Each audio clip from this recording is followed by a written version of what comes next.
வியலாளர்கள் உங்கள் எல்லோருக்கும் அஸ்ஸலாமு அலைக்கும், வணக்கம், ஆய்போவான்.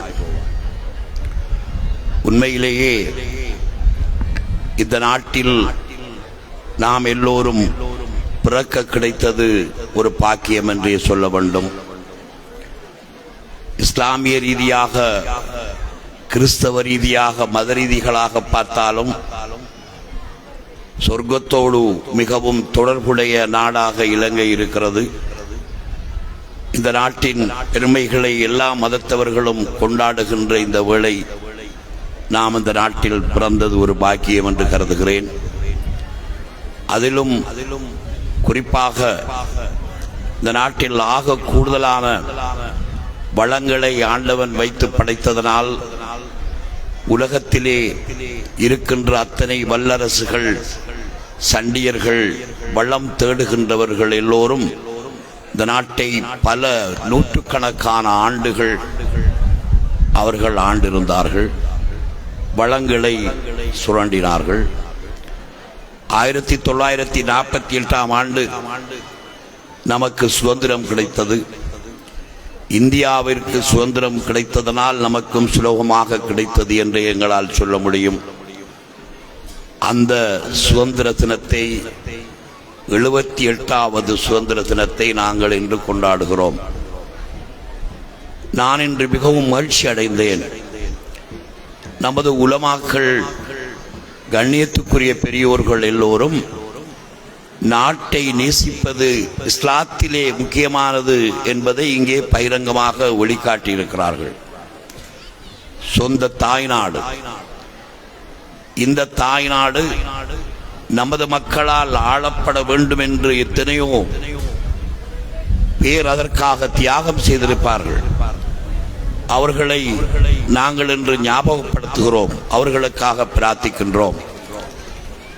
அதுதான் ஒரு காலத்தில் இலங்கை சுதந்திரம் பெறுவதற்காக சிலோன் நேஷனல் காங்கிரஸ் என்ற கட்சிதான் முதலிலே உருவாக்கப்பட்டது. பௌத்தர்கள், சிங்கள மக்கள், தமிழ் மக்கள், கிறிஸ்தவர்கள் என்ற பேதங்களுக்கு அப்பால் எல்லோரும் ஒன்றிணைந்து அந்த சுதந்திரத்தை பெற்றார்கள். அன்புக்குரிய பெரியோர்களே, இந்த விழாவை நாங்கள் ஏன் தொடர்ச்சியாக கொண்டாடுகிறோம் என்பதை பற்றி நீங்கள் சிந்திக்க வேண்டும். கடந்த வருடம் மாத்திரம் இந்த நீர்ப்பூங்காவிலே இந்த சுதந்திர தினம் நடைபெறவில்லை. அது அல்லாஹ்வுடைய ஏற்பாடு. மக்கள் வந்து திரும்பி போனார்கள். இந்த சுதந்திர தினத்தை நாட்டு பற்றுள்ளவர்களாக இருக்கிறார்கள் நமது மக்கள் என்பதை காட்டுவதற்கு மாத்திரமல்ல, நாட்டு பற்றோடு இருக்க வேண்டும். இந்த மண்ணில் வாழ்கிறோம், இந்த மண்ணில் கல்வி கற்கிறோம், இந்த மண்ணில் உண்கிறோம், இந்த மண்ணில் அதிகமான பேர் அடக்கப்படுவார்கள். ஆகவே இந்த மண்ணை, இந்த சுதந்திரத்தை நாம் எல்லோரும் ஏற்றுக்கொள்ள வேண்டும், கொண்டாட வேண்டும் என்கின்ற விடயம் ஒரு புறம் இருக்கிறது. சின்ன சிறுசுகள் நமது கொடியினை எடுத்துக்கொண்டு அது என்னென்றே தெரியாமல் ஓடுகிறார்கள். ஆனால் அவர்கள் பெரியவர்களாகின்ற பொழுது இதுதான் அந்த சுதந்திரம், நாம் இப்படி இதனை கொண்டாடி இருக்கிறோம் என்ற உணர்வுகளை நாங்கள் ஊட்டுவது. தேசிய கொடியிலே எல்லா மக்களுக்குமான இனவீதாசாரங்கள், நிறங்கள் எல்லாம் இருக்கின்றன. இது ஒரு புறம்.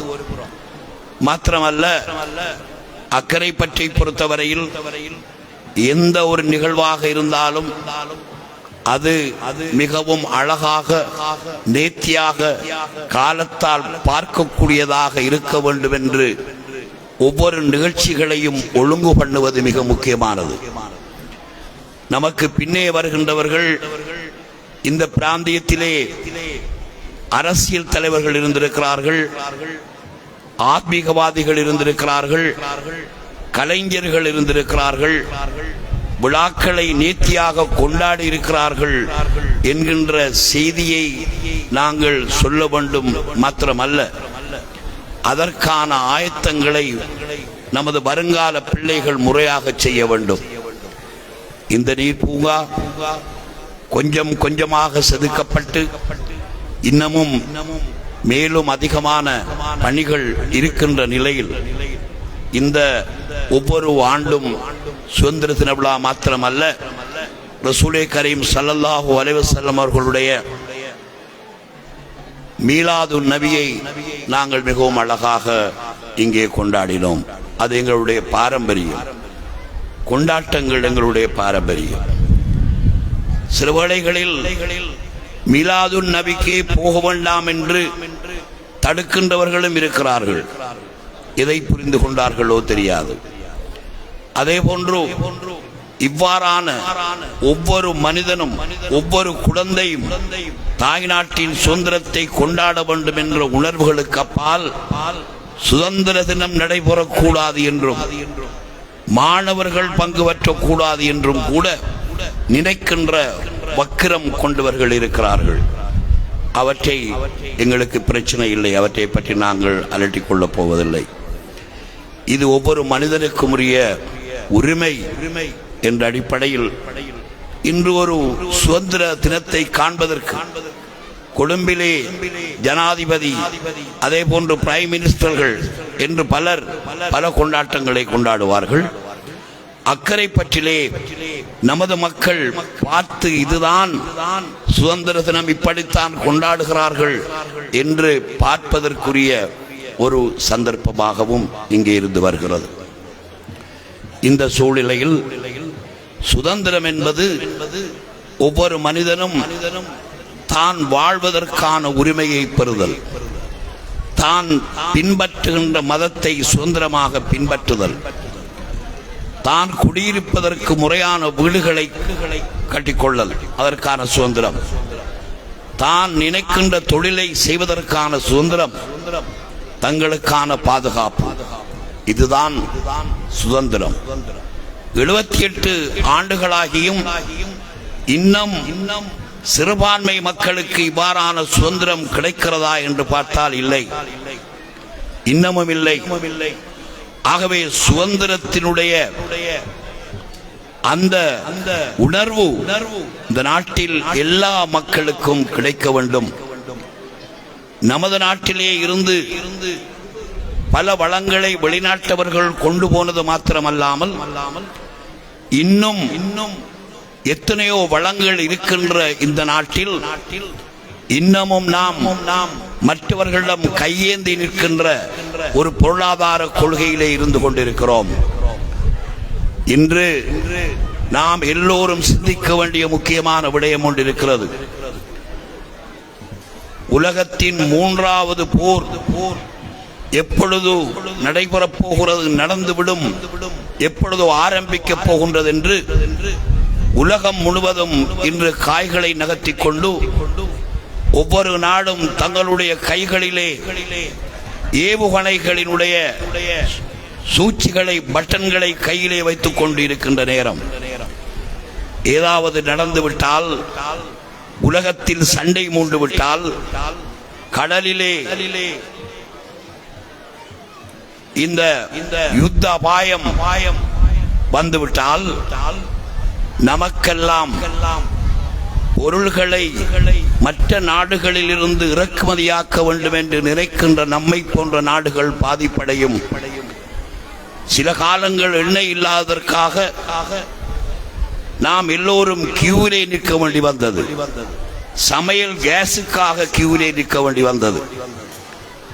ஆகவே எப்பொழுதிருந்தும் இந்த யுத்த மேகம் எப்பொழுதும் சூழ்ந்து கொண்டிருக்கிறது, எப்பொழுதும் வெடிக்கக்கூடியது. எனவே ஒரு யுத்தம் உருவாகி கப்பல்கள் வர முடியாமல் போய் மக்கள் உணவு, உடை, நீர், கேஸ் போன்றவற்றை பெற முடியாமல் இந்த நாடு இருக்க முடியாது. தேவையான கேஸ், எண்ணெயை சேமித்து வைக்கக்கூடிய எத்தனையோ தெற்காசியாவிலேயே பெரும் எண்ணெய் தாங்கிகள் இருக்கின்ற நாடு நமது நாடு. திருகோணமலையின் எண்ணெய் தாங்கிகளை வைத்து மற்ற நாடுகள் நமது வளங்களில் முக்கியமான வளங்களாக அதனை பாவித்தார்கள். மழை பொழிகிறது, இங்கு பொழிகின்ற மழை உலகத்தில் எங்கும் பொழியவில்லை. இவைகளை தேக்கி வைத்துக் கொண்டு நமக்கு தேவையான முக்கியமான உணவுகளை உற்பத்தி செய்வதன் மூலம் பொருளாதாரத்தில் தன்னிறைவு அடைந்தவர்களாக நமது நாடு இருக்க வேண்டும். இந்த 78வது சுதந்திர தினத்திற்கு பிறகாவது என்று நான் அல்லாஹ்விடத்திலே பிரார்த்திக்கின்றேன். வருகின்ற ஒவ்வொரு அரசாங்கமும் தாங்கள் அரசாட்சி செய்ய வேண்டும் என்பதற்காக பொய்களை கூறி இந்த நாட்டின் மக்களை தொடர்ந்து ஏமாற்றிக் கொண்டிருக்கிறார்கள். நாம் உண்கின்ற உணவு, குடிக்கின்ற பால், சிறு பிள்ளைகளுக்கு கொடுக்கின்றவைகள் எல்லாம் வெளிநாடுகளின் குப்பைகளை எடுத்துக்கொண்டு நாங்கள் உண்டு கொண்டிருக்கிறோம். மருந்துகை என்றெல்லாம் அப்படி நாங்கள் சொல்ல முடியும். எனவே இந்த 78வது சுதந்திர தின விழாவில் இந்த நாட்டின் அரசாங்கம் மாத்திரமல்ல, இந்த நாட்டின் அமைச்சரவை மாத்திரமல்ல, இந்த நாட்டில் வாழ்கின்ற மக்கள், எல்லா மக்களும் நமது வளங்களை நாங்கள் அபிவிருத்தி செய்து மற்ற வெளிநாட்டவர்களுக்கு காணிகளை துண்டு துண்டாக கொடுப்பதை நிறுத்த வேண்டும் என்பது மாத்திரமல்ல, நாம் பொருளாதார ரீதியாக நாம் உயர்வடைய வேண்டும். எந்த நாட்டிலும் நாங்கள் தங்கியிருக்க வேண்டிய அவசியமில்லை. ஆனால் இருக்கின்ற பிரச்சனை ஒன்றுதான். 2 மொழி பேசுகிறோம். பௌத்தர்கள், இந்துக்கள், முஸ்லிம்கள், கிறிஸ்தவர்கள், இந்த 4 இன மக்கள் 2 மொழி அவர்கள் வாழுகின்ற வீதாசாரத்துக்கு ஏற்ப இந்த வளங்கள் பகிரப்பட வேண்டும் என்பதுதான் தேசிய காங்கிரசின் அக்கரைப்பற்று மாநகர சபையின் தலைவராக இருக்கின்ற அந்த கட்சியினுடைய தலைமை இந்த நீர் பூங்காவிலே பிரகடனங்களை செய்திருக்கிறது. இன்று சுதந்திரம் கிடைத்தது என்று சொல்லுகிறோம். ஆனால் இந்த பிராந்தியத்தில் வாழ்கின்ற மக்களுக்கு அவர்களுடைய தேவைக்கு அதிகமாக அல்ல, தேவைக்கு வேண்டிய அளவு காணி, நிலம், ஏனைய வளங்கள் பிரித்து கொடுக்கப்பட வேண்டும். எல்லா மக்களும் நமது நாடு என்ற உணர்வோடு நமது நாட்டின் அபிவிருத்தியை மேற்கொள்ள வேண்டும். இன்று வெளிநாடுகளில் பல்லாயிரக்கணக்கான மக்கள், முஸ்லிம்கள், தமிழர்கள், சிங்களவர்கள் எல்லோரும் இன்று வெவ்வேறு தொழில்களிலே வெளிநாடுகளிலே இருக்கிறார்கள். ஏதாவது உலகத்தில் அசம்பாவிதங்கள் நடந்துவிட்டால் அவர்களும் இங்குதான் வர வேண்டி வரும். எனவே எதிர்காலம் இந்த வளமுள்ள நாட்டை இங்கு வாழுகின்ற மக்களை கொண்டு அபிவிருத்தி செய்து, கல்வி கொள்கை என்பது இந்த நாட்டின் வளங்களை அபிவிருத்தி செய்வதற்கான கல்வி திட்டங்களை உருவாக்கி நாமும் வாழ்ந்து இந்த நாட்டின் வளங்களை வெளிநாடுகள் நம்மிடத்திலே கேட்கிறார்கள். பழமாக இருந்தால் அது ஒரு ரசமான பழமாக இலங்கை பழங்கள் இருக்கும். நெல்லாக இருந்தாலும் அப்படி இருக்கும், பாலாக இருந்தாலும் இருக்கும். இவ்வாறான உற்பத்தி விடயங்களிலே அரசும் நாடும் நாமும்